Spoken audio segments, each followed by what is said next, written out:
you his macroeconomic decisions which affected the microeconomic decisions out there were out of this world. He is the father who revolutionized businesses in this country.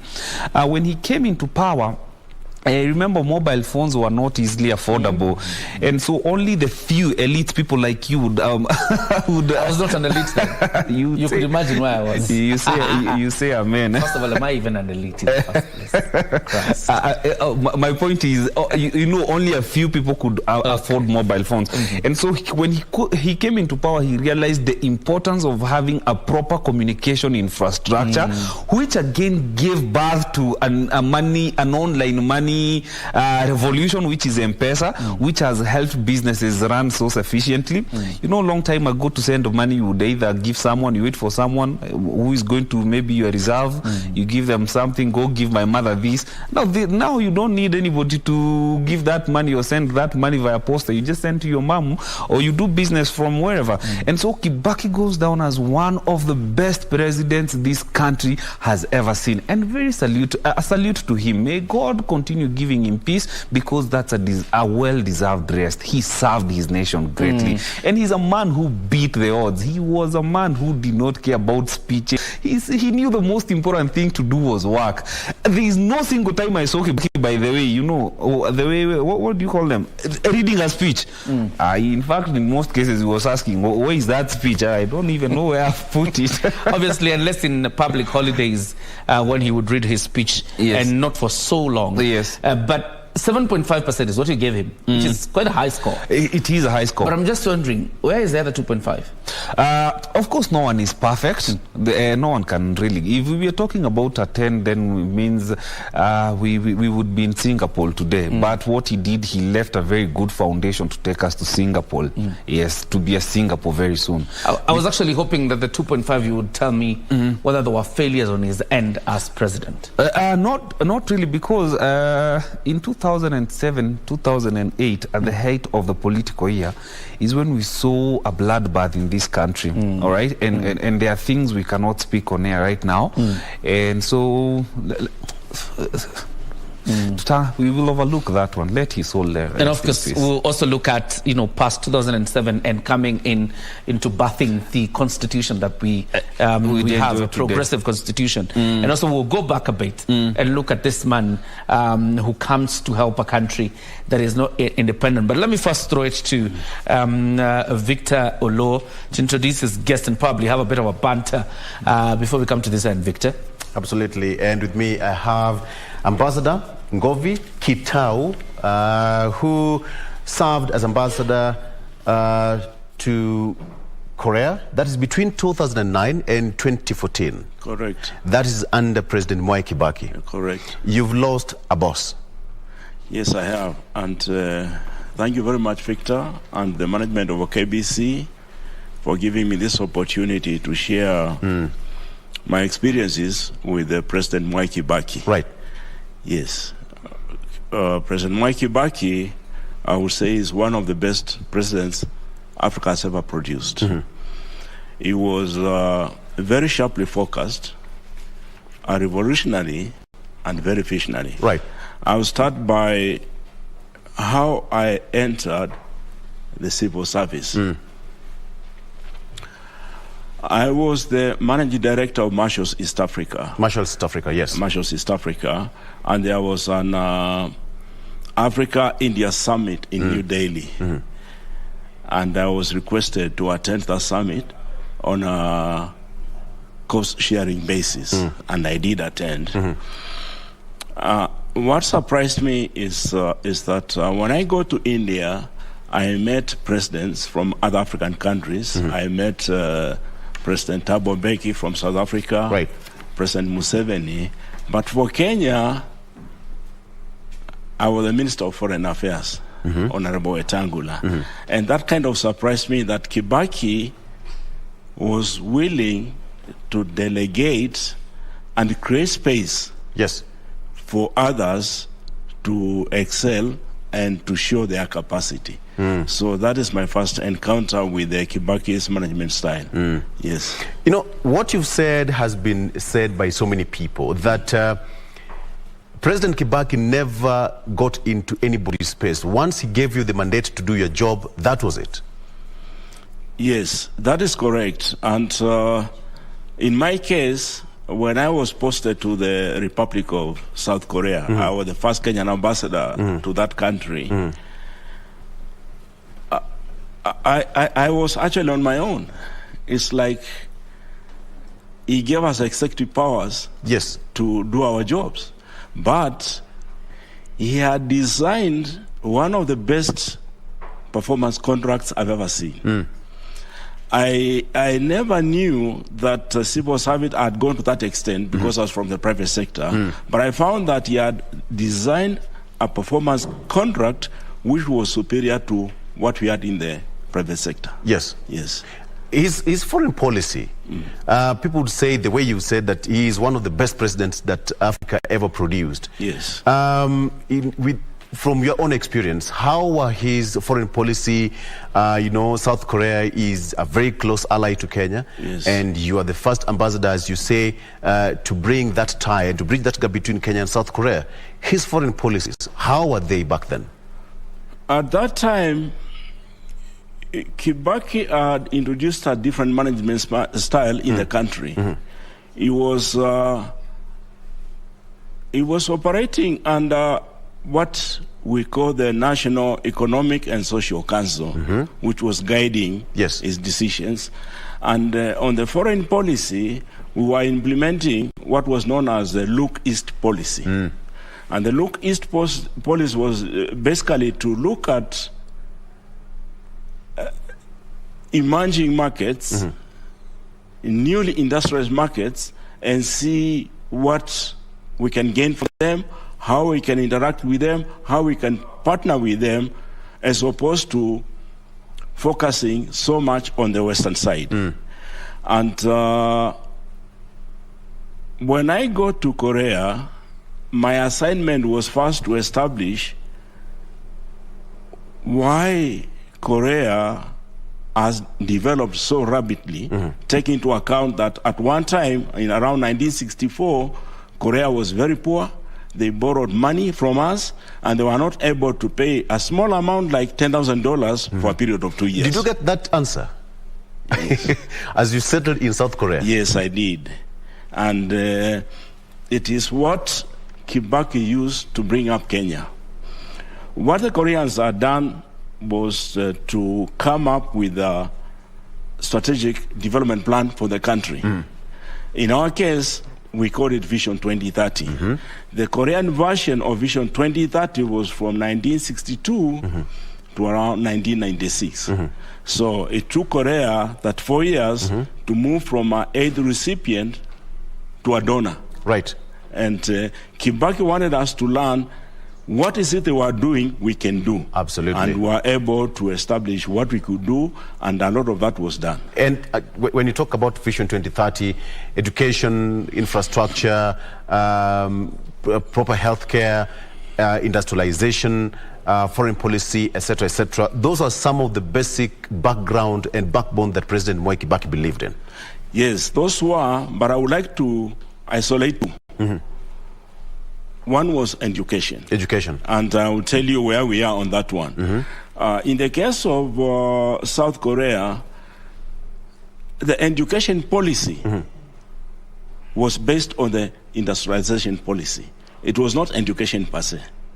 All right. And what they did, depending on what was to be done in the industry, they meant education, as Kibaki did, free and compulsory at different stages. Yes. For example, in the early stages, they needed more people at primary level because the industry they were developing in those days was like the petrochemical industry, like you've seen how we are doing the air, the rigs we are doing, which was labor intensive. Right. So at that point, they meant primary education, free and compulsory. Then when it came to vocational skills, when now they were going into manufacturing, they made education free and compulsory.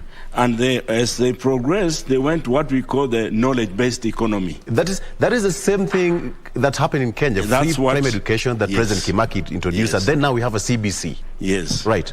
So education needs to be aligned to something. Exactly. So that we don't have producing people who don't have jobs, because that creates another social problem. That is CBC, technically speaking. And when you look at the steps that we've taken so far, the foreign policy, for example, the ties between Kenya and South Korea, where are we, even after you've left?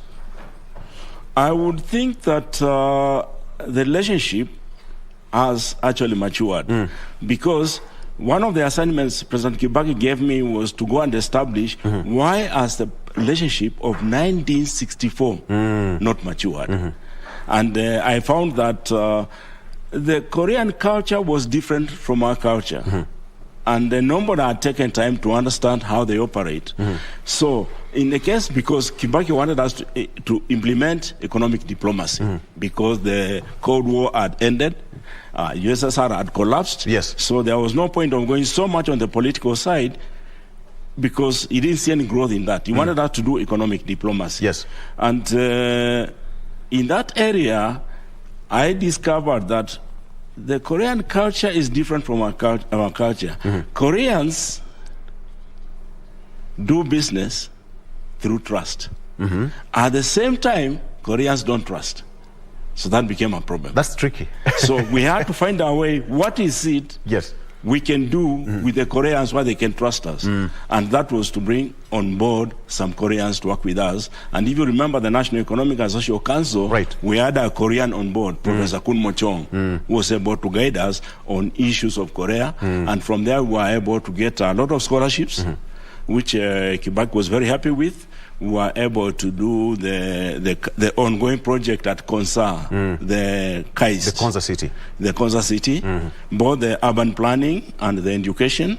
And we were also able to train a lot of scientists up to PhD level on the nuclear energy. All right. Yes. Ambassador, just hold on a bit, stay with me, because we still have much more to cover, because we cannot talk about President Kibaki, within 15-20 minutes, but we'll try and squeeze as much as possible. Okay.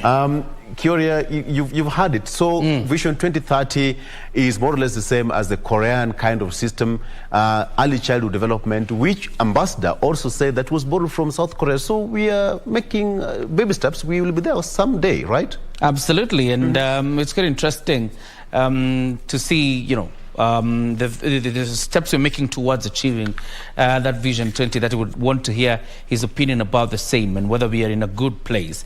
But of course, also when we come back, probably also get to discuss the interest of Pyongyang, North Korea, and South Korea, and how Kenya reacted to some of these things. But still I have Wilson. And I'm looking at the year 1961. Yes. When President Kibaki is plucked from Makerere University, a newly married gentleman. The sacrifices he makes to join his country in planning for independence, even writing an independent constitution, and to solve the problems, particularly the economic plunder that the colonial government has done.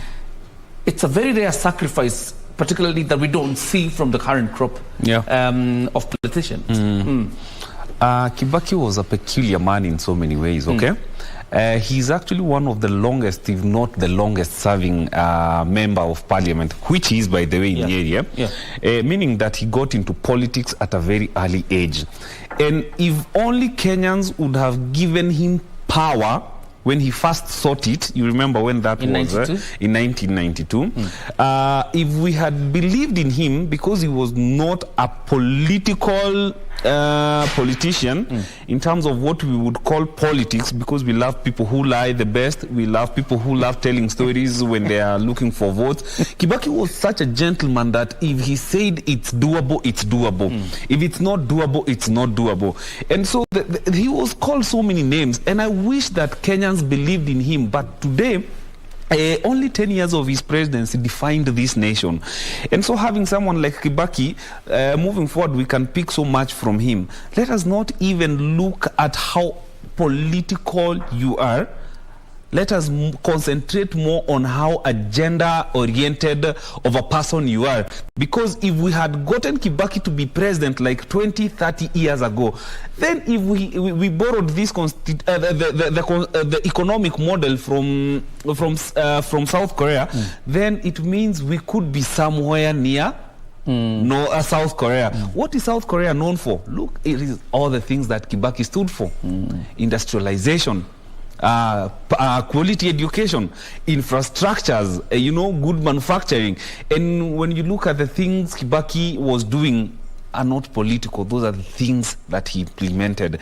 And so I wish that moving forward we shall be able to pick a Kibaki who is not a political but a more an economic-oriented person.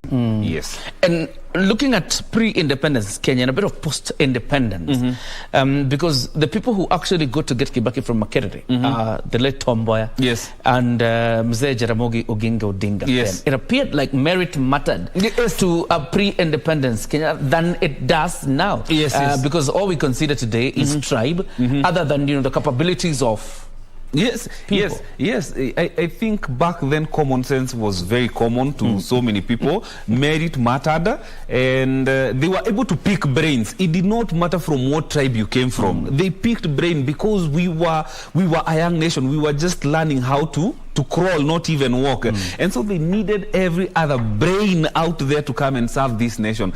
And I don't know at what point we are ever going to go back there, because today it is even impossible for you to get into power without a godfather. This godfather has to speak the same language as you, either corruption, he has to speak the same language where you come from, And so I wish that we would be able, I don't know, they say the more things change, the more they remain the same. But in this country, the more things are changing, the more they are changing for us. I wish we could be able now to go for brains. We are in a place in this country that only brains and character can save us. And so we need to start even as voters looking for such kind of people. Because if we expect these godfathers who are at the helm of this country to pick these brains for us, who do not, you don't have a good name, whose son are you, where do you come from, who is your father?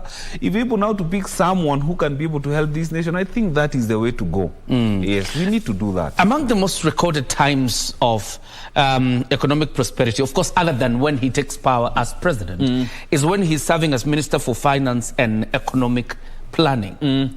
But then the political exigencies of the time have President Moi removing him from the ministry. Yes. And taking him to Home Affairs. Still as Vice President, but this time at Home Affairs. Yes. And I've just been wondering, why would the president, Moi then, without faulting him, remove then a person who has already shown a track record in terms of delivering this Ministry of Finance to take them to Home Affairs? Yes. In a nation, not even in a nation, in most cases, failing to plan is planning to fail.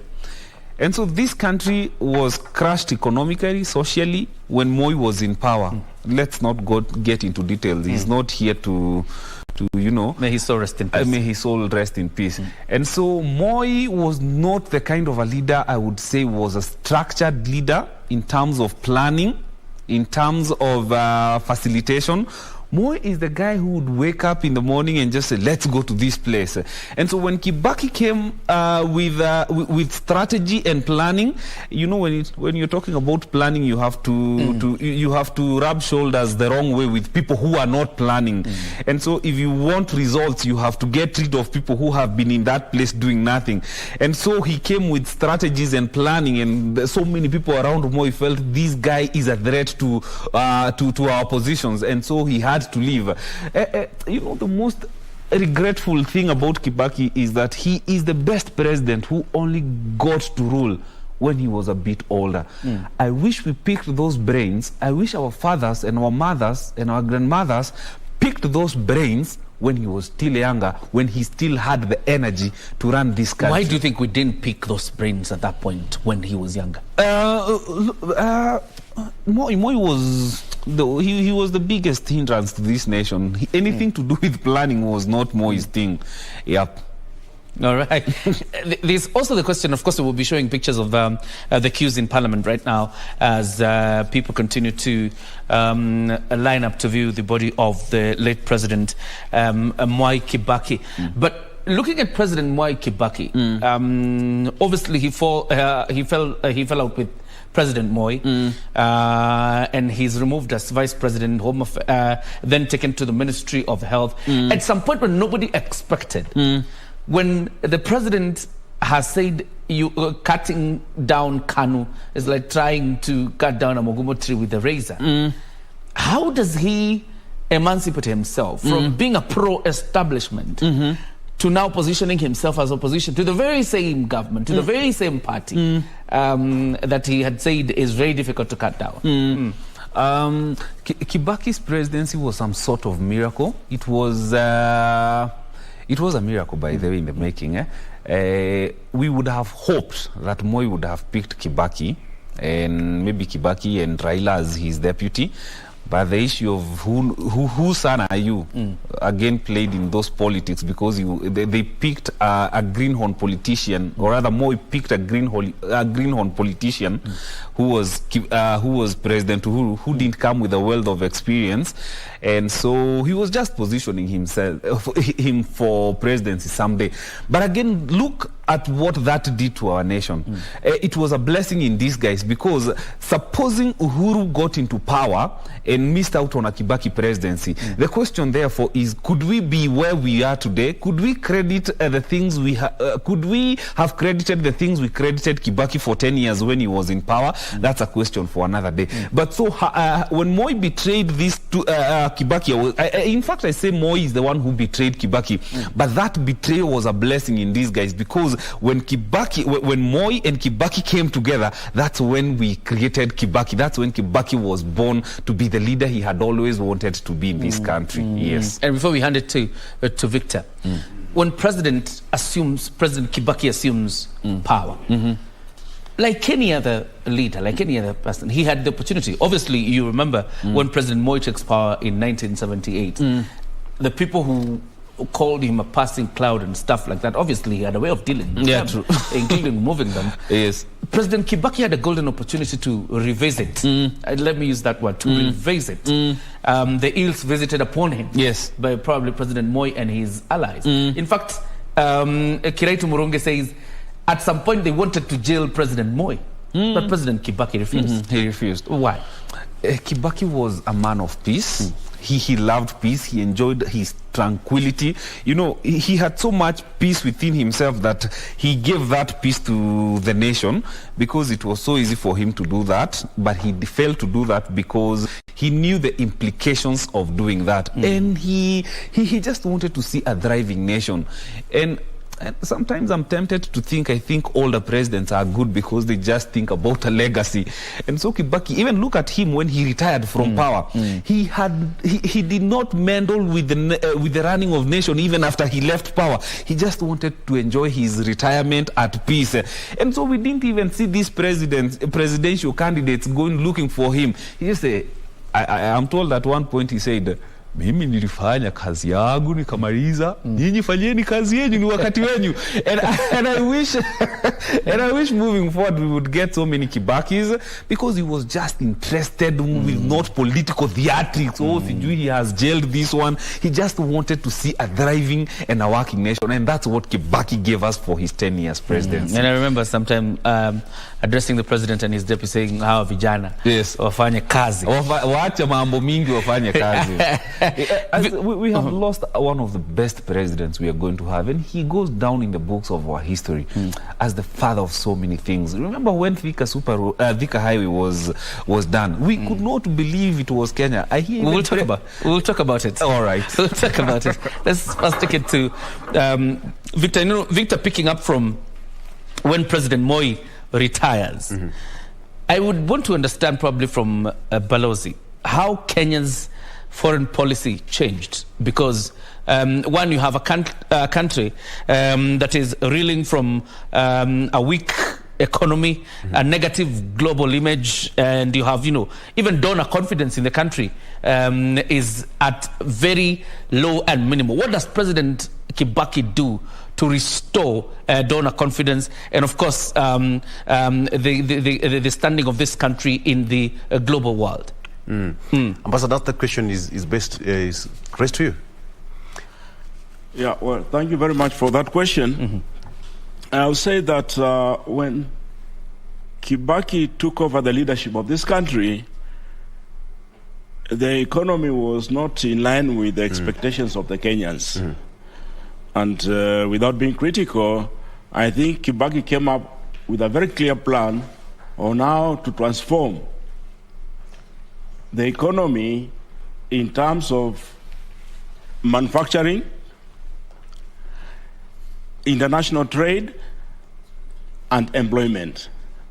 And I do remember that time we were given an assignment to try to understand, like in my case in Korea, how the foreign policy of South Korea relates to the trade policy. Yes. And I was very surprised to find out that the Korean foreign policy was actually the trade policy. The trade policy. It was the trade policy. Yes.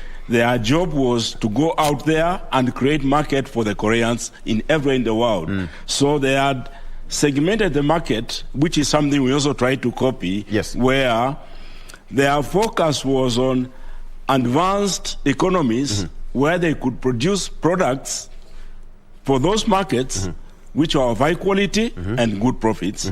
Then the second category was large emerging markets like Brazil, South Africa, and then finally the resource-rich countries. Now, that was a problem for us when it came to relating with Korea because we could not fall in those categories. Right. But on our side, Kibaki said we do have products. And one of them was coffee. Coffee. In fact, when you talk about trade and coffee, President Mwai Kibaki opened the market, the gates of, exports. Yeah. And Kenya is a serious exporter. When you talk about coffee, our tea is one of the best, again, in the world. How was the Kenyan market expanding way back then when immediately President Mwai Kibaki took reins of power?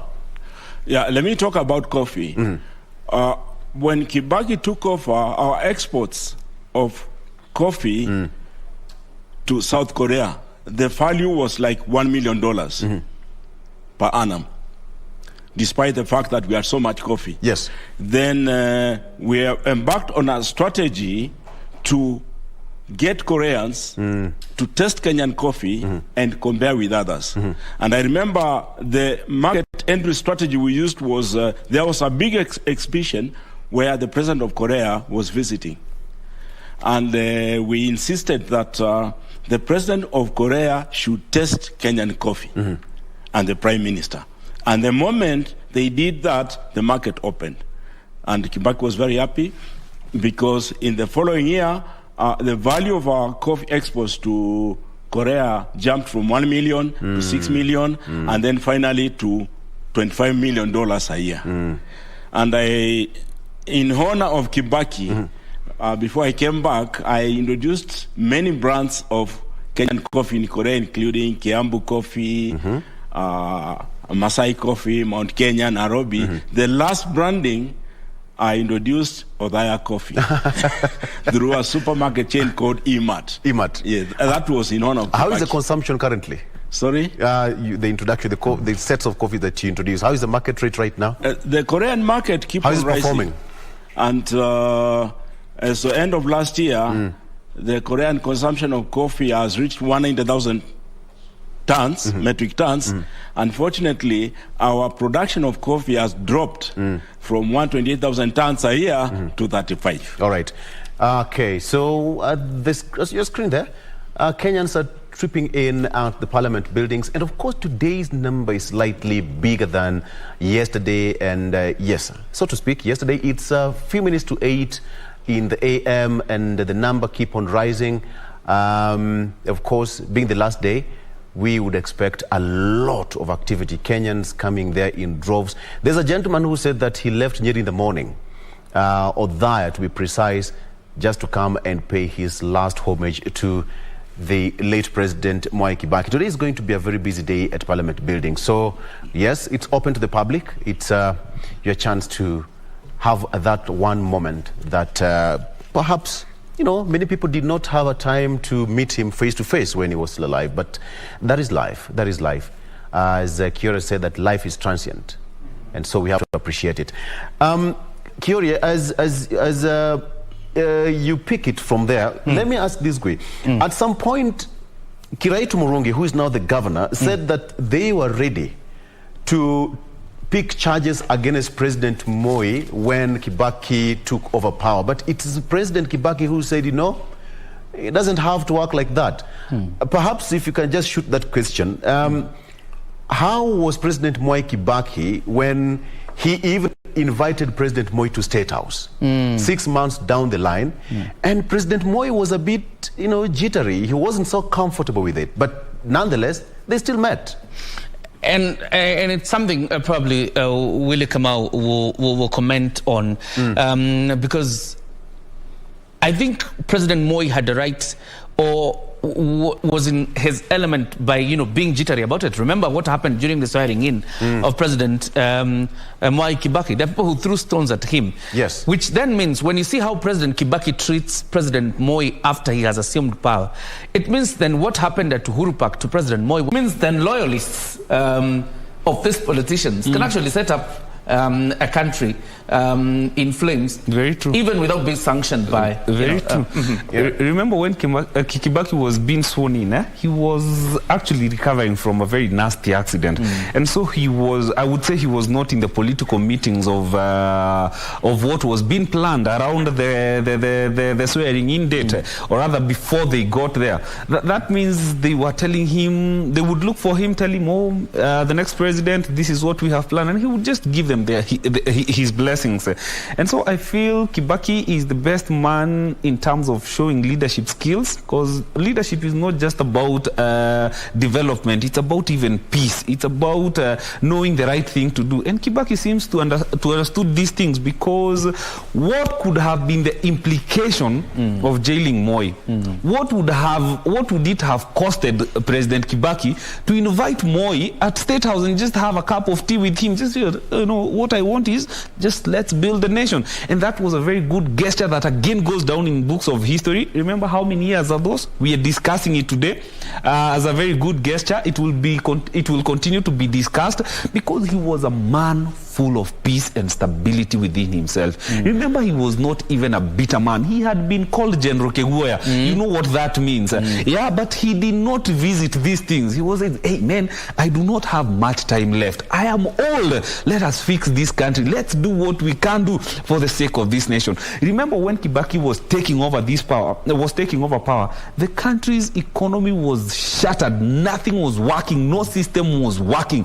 And within a period of 10 years, he had turned around the economy of this country. People were making money.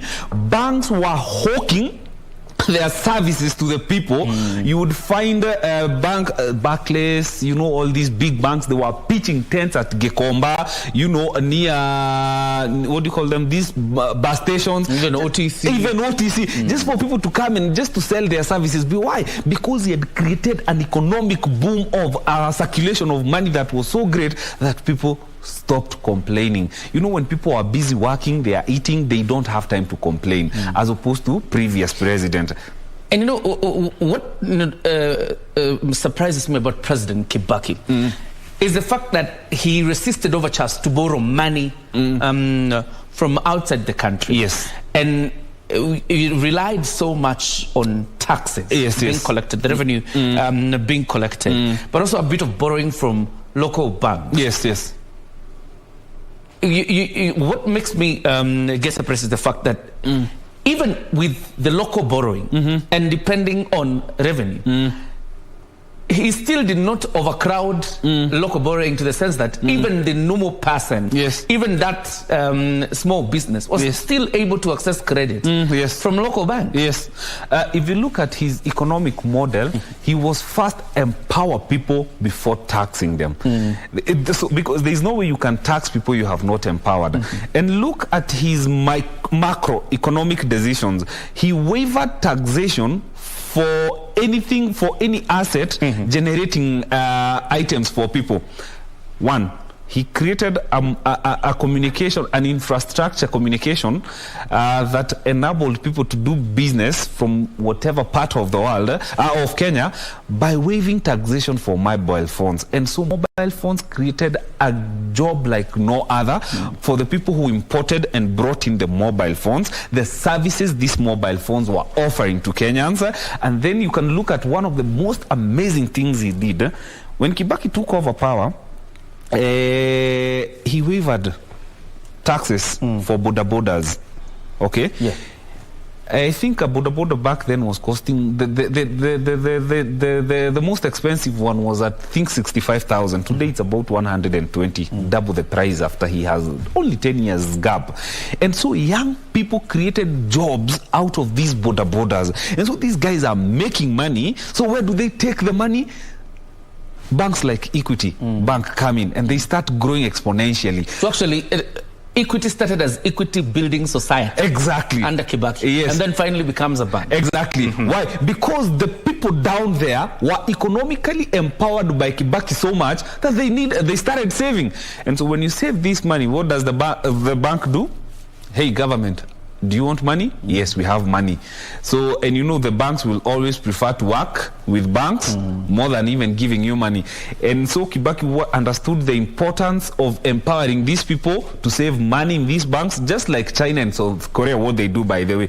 These countries are built by savings. When people save a lot of money, there is so much circulation of money such that the bank borrows this money, puts it in investments, and these investments are money still that is circulating within the economy. And so everybody who was working in Kibaki's time had means of making money. So one of the things I remember Kibaki, we will always remember Kibaki, is that he did not tax people without empowering them first. He first empowered them to tax them, and that's why we saw an economic boom and growth in this country. If you look at his GDP growth, man, it's only the only time we were affected was between 2002, not 2007 to 2008. That's when our scales of economy went down.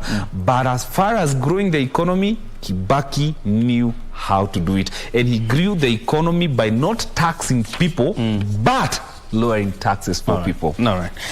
The Standard today talks about the bittersweet, the Raila Kibaki ties, and we'll talk about their ties. Yesterday, the papers had aptly captured the moment of 2002, a rising nation, a nation with hope. But there was a name OU between President Kibaki and his partners in the NAC coalition. Mwenge used to be called Mwenge. Yes.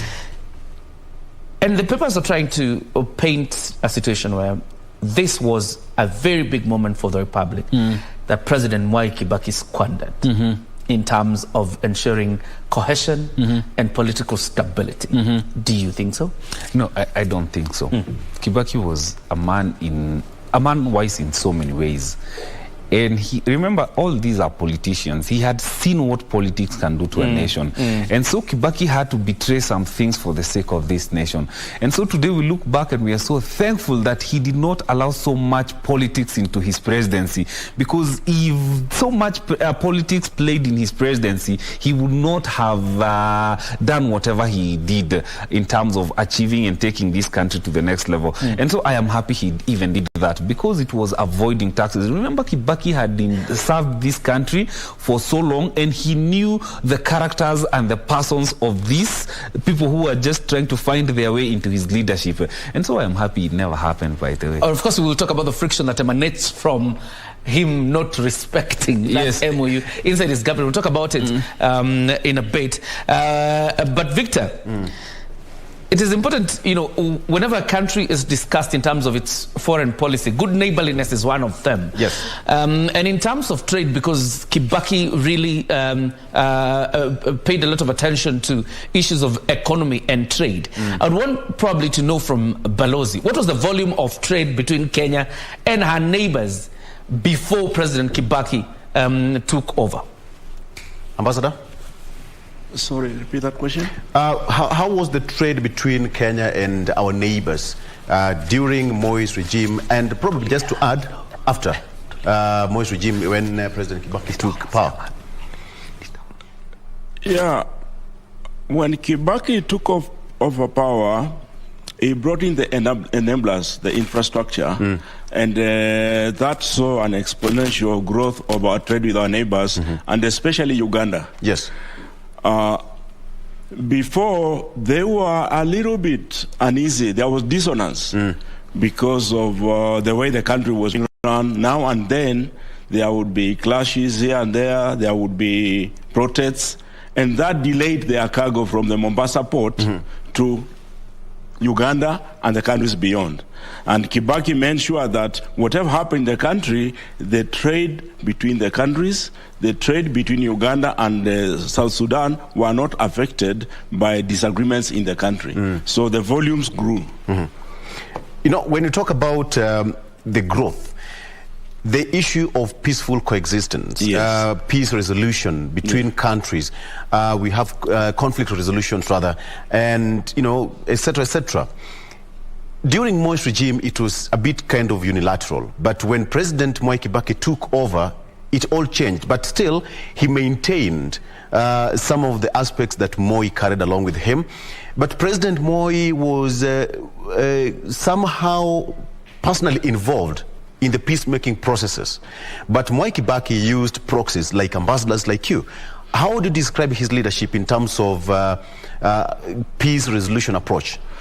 Yeah, that's a very good question, because if you look at Kibaki's approach, where he was able and he allowed ambassadors and the ministers to get involved in conflict resolution, it worked better than when the former presidents were doing it themselves. Yes. And look at the case of His Excellency Stephen Kalonzo. It was a product of that approach by Kibaki. The shuttle diplomacy. Yeah. Remember. Which up to now, yes, even President Uhuru has been using Kalonzo for South Sudan and DRC. That is what was initiated by Kibaki. And it has worked better for us. Because I do remember 2 or 3 months ago, the DRC delegation was in Nairobi when they wanted to join the East Africa community. And they saw Kenya as the leader in the region. And they came to Kenya. I remember attending a dinner with them to see how best we can assist them to join the East Africa community. That is the framework initiated by President Kibaki. Yes. Ambassador, let's not also forget that the power and the negotiations between South Sudan and Sudan was done here in Naivasha under leadership of President Mwai Kibaki. Yes. That tells a lot that he was a man, and in his foreign policy, one, he wanted a united kind of Africa. Neighborliness was quite paramount to him during his reign. And now South Sudan, even if you look at their flag, they have, it's more or less the same as Kenyan flag, even the colors. So how would you attribute that? Yeah, as I said, Kibaki was for peace. Because he was an economist and he understood the essentials of trade. You will not be able to do business where there is no peace. Right. And that was key in his policy, that we have to unite and ensure there is peace within Kenya and in the region. And the other aspect of that was the initiation of the project of LAPSET. Where now it would be able to link the countries, our neighbors, and all the way to West Africa. I think that we should give credit to Kibaki for that commendable effort. Ambassador, at what point did your phone ring while you're in South Korea? President calling? Sorry? Did your phone ever ring? President Mwai Kibaki calling? I will tell you, and I'm being very honest with you, Kibaki has never called me. But you are an ambassador in South Korea. I represented the president, but Kibaki... He would pick up his call. There was a direct line saying, Ambassador, something's happening, the president calling. Kibaki's style of working was that you are on the ground, you are there to solve the emerging issues there, and if you are not able to, then you are the wrong person.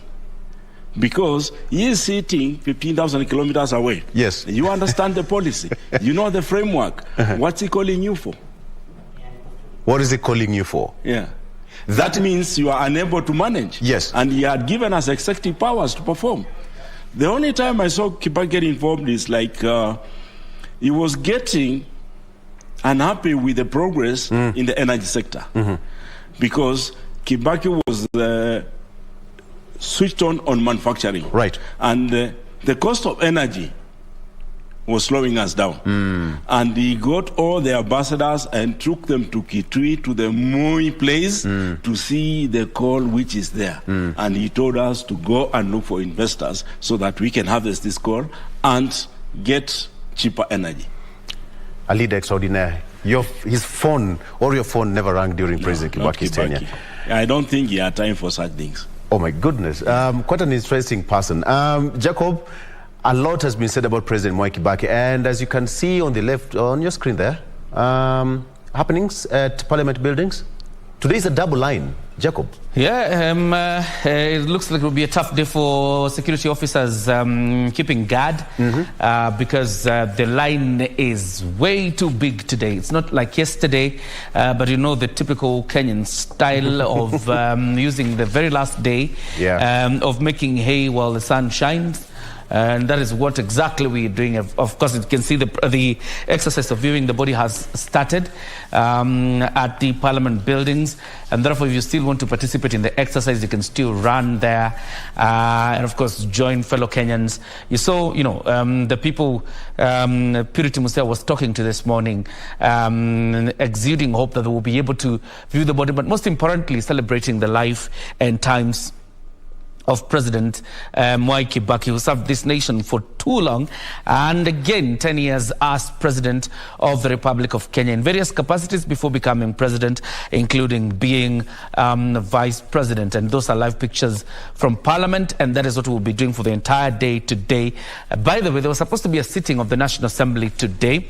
I've not seen any Gazette notice avoiding the same, so probably there will be a sitting that will allow for an adjournment today, to allow for an adjournment of the National Assembly, because we're supposed to be resuming today, and probably even get time to mourn President Kibaki. Yeah? On Monday. Yes. Special sitting that's at 2:30 p.m. Today at National Assembly main chambers.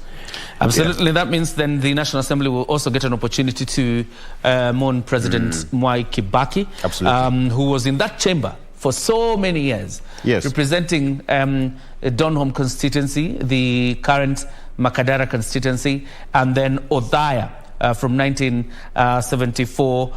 So clearly the National Assembly will have a moment to do that, but that's just it. We are live from Parliament buildings and including inside the chambers once that session begins. But let me hand it over back to you, Victor, to continue with Balozi as you talk about Kibaki's foreign policy. But I'm still interested in the question of Victor. North Korea has had some bit of aggression towards South Korea. Balozi is saying never did President Mwai Kibaki call him, probably to guide him on how to respond as a country towards this aggression. You had the question? The strife between South Korea and Korea. South Korea and North Korea. And North Korea, rather. Yeah, I will not venture into that discussion because it's very sensitive. But what I would like to say is that the main difference between the two countries is just policy. The policy they had when during the Korean War from 1950 to 1953, the country was divided between America and Russia. Yes. And this is a very emotional topic, and I would like to request all Kenyans who go to South Korea to actually avoid discussions on South and North Korea. All right. Yeah, we have a young man in North Korea called Kim Jong-un. and he's helped by his sister Kim Yo-jong. They are the kids of Kim Jong-il, and their grandfather is Kim Il-sung, and we just leave it like at that. Okay. Yeah. All right. So let's talk about the Mwai's style of handling foreign policy. Mwai's style of approach was the formulation, the foreign policy formulation and implementation was somehow characterized as centralized. But when Kibaki took over, it was more of ad hoc. When you look at it, it was decentralized. It was being handled through foreign affairs ministries. That is a very big departure when you compare the two regimes. Yes, it is. But I would like to make one correction that President Kibaki's style was not ad hoc. It was based on a carefully thought out strategy. And I do remember that question arising one time in an international forum where somebody called me an hour in a discussion, and I almost froze. Right. They asked me, what do you have to say about the slogan Vision 2030? And that shook me, because it was never a slogan. Right. So Kibaki had a very clear framework on how to engage and how to transact. Yes, and that was the difference between the former regime and his regime. Yes. So most of the, talk about the Minister of Foreign Affairs, they were more of given more powers. They were more empowered to handle international relations between the government, between two governments, so to speak. Yes, they were given more powers, and for the first time we were able to relate with the Treasury. Right. Because before, you'll find that the Minister of Finance and the Minister of Foreign Affairs were doing things differently and separately. But during Kibaki's time, we worked together, and I can speak for my case where before, when, say, South Korea is visiting Kenya, South Korea, the embassy and, say, Korea Exim Bank would meet our Treasury, and the Kenyan Foreign Affairs was not there. And during my time, I would travel all the way from South Korea to attend those meetings in Treasury. So I feel that the Kibaki's approach was good in team building, and it enabled the country to be stronger at the international arena. Perhaps your lowest moment while you're serving as an ambassador in South Korea, your lowest moment? There were two. And these are things we don't like discussing in public. The first one was when there was a bid to move the UN headquarters from Nairobi. Right. That was really painful. And that's which the President time Kibaki really fought for. Yes. The UNEP and UN I had to headquarters. really talk to people in Nairobi, to talk to Kibaki, and Kibaki said, hold your ground, and say no. The other moment was we had done a deal with Italy long time ago in Mombasa at the time of Balala, where we support Italy to be the chair, and we are the vice chair of the UNWTO, the World Trade Tourist Organization. Yes. Now, when the time came, we met in Korea, and I remember I went with the Honorable Balala. He was the Minister of Tourism, and everything was fine. Then the next day, it was like 200 kilometers. I went back to Seoul and continued with my work. I got a phone call that things were not working. And I was told to go back. So I went. And then when I asked, I was told that Italy have decided to contest against us. Right. Despite the agreement. And then there was a feeling that we can't win, we should backtrack. But then I pointed out that we don't have the mandate. We just have to go ahead and bid. And then I talked to our friends from Africa and in Middle East. And the first person to support us was Iran. And they were able to support us, and we won the chairmanship. So those were the two moments when I felt that probably I shouldn't have been in Korea. But nonetheless, you stayed and finished your term pretty well. Yeah. It's 17 minutes past 8 a.m. Viewing the board is still continuing at Parliament buildings. There you have it. And yes, if you have got a minute or two, it's open to the public. Make your way there. Today is the last day. At 5 p.m. the body will be taken back to Lee Funeral Home, and it will lie in wait tomorrow. And then on Friday, the next chapter will take place on Friday. The body will be taken to Nyayo National Stadium for interdenominational prayer ahead of the final burial rite on Saturday. The body will be flown by the military chopper to Nyeri. So more of the program will be communicated by the government as and when we get them. An interesting discussion here in studio. Jacob Curia? Well, of course, I'm also joined by Mama Lina Jabi Kilimo. You, of course, understand one of the biggest legacies is that her work at the anti-FGM board, but then worked directly with President Mwai Kibaki. And it's also very important to understand, being part of his first cabinet after forming government, how it was like. But first of all, Mama Lina, karibu sana. You're welcome. You know, let's start by looking at days before the formation of the NAC government. First of all, you decide to vie on a NAC ticket when Rift Valley is Khan. What was happening? Thank you very much. I vied on a DP ticket. On a DP ticket. It became NAC. You know, NAC was just an umbrella of many parties together, but I vied on a Democratic Party ticket. All right, hold on a bit. So we put on your microphone so we pick up the story of Lina Jabi Kilimo, obviously going against the grain in Rift Valley and probably starting her political career. You realize she's a person who goes against the grain in most of the times. So you vied on a DP ticket. Yes, I vied on a DP ticket, and this was informed by the fact that when I looked at his manifesto, it spoke directly to the needs of Marakwet. And I had tried in 97 and did not make it. But this time in 2002, I sought opinion of other women leaders ahead of me. And so I sought the opinion of Zipporah Kitony, Senator Zipporah Kitony, who was then a nominated Kanu and yet in Maendeleo ya Wanawake. And she actually told me I try somewhere else. She directed me to Ambassador Tabitha Sei that maybe there is an opportunity in